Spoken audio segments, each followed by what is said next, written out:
You should know few facts about JLPT exam before you start preparing for JLPT. I know all that you hear from everybody is आप एक बार JLPT exam दे दो, आपका exam clear हो जाएगा, आपके पास certificate आ जाएगा and then your life is set. आपके पास जॉब होगी जापान में और you will have a very high paying job in India and you will never have to worry. This is the usual perception. But in today's video, I am going to tell you few facts about JLPT exam and about the things that JLPT assesses and job market में कहाँ पे gap है और some more realities. So ये video उन students के लिए है जो अभी JLPT दे रहे हैं, प्रिपेयर कर रहे हैं या जापानी पढ़ने की सोच रहे हैं. So I really hope this video will help you to align your JLPT studies strategically.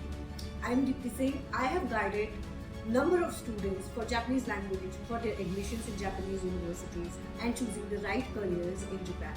So what is JLPT? JLPT is your Japanese language proficiency exam and it tests you on your reading, grammar, vocabulary and listening skills. What JLPT doesn't evaluate is your speaking ability.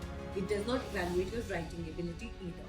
So it does not test your communication skills. It does not test your real life conversation Japanese. It does not test your workplace communication. So these are few things that do not get tested during the JLPT evaluation. Now JLPT has 5 levels from N5 being the elementary level to N1 which is the most advanced level or the native level. Now, millions of students globally they take JLPT exam every year. In India itself, the popularity of JLPT exam has been rising consistently. हर साल ज़्यादा से ज़्यादा बच्चे आजकल JLPT देने लग रहे हैं. Here is the key understanding that you need to develop. JLPT does not mean JLPT certification does not mean that you are job ready. What does it take you to be job ready exactly? So many students believe that having an N3 or N2 certificate will lead them to jobs automatically.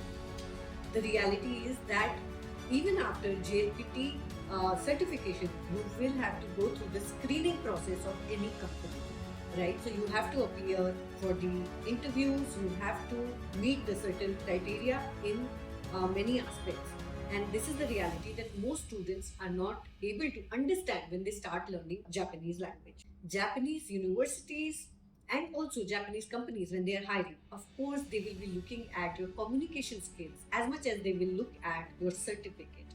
So this is one key message that I want to share with students. I have seen a lot of N2 students also who struggle with basic level of communication when it comes to actually delivering communication.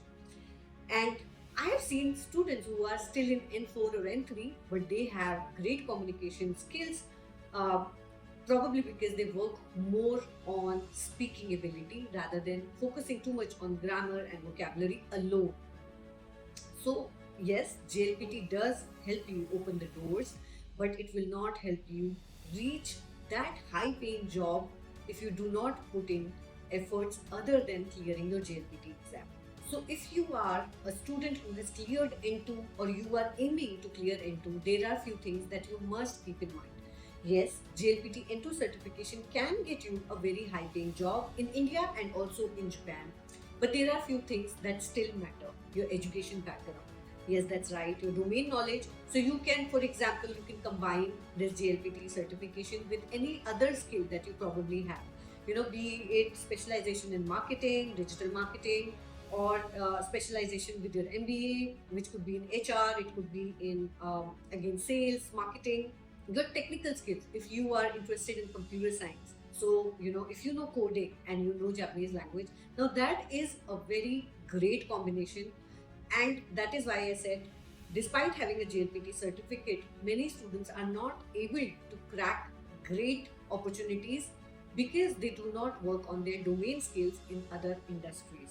So you need to really work hard on developing some parallel skills also along with your Japanese skills. And despite having JLPT, you also have to work on your speaking ability. So JLPT exam should be used strategically. Yes, it is an entry for screening in Japanese companies in India. It is also a screening when it comes to jobs in Japan. And for university admissions, it's a great method of getting seen very differently or being considered during your application. But again, as I said, your academic background, your performance in academics and extracurricular activities, all those things that really make up your personality are also equally important, whether you're going for a job or you're going for a university admission.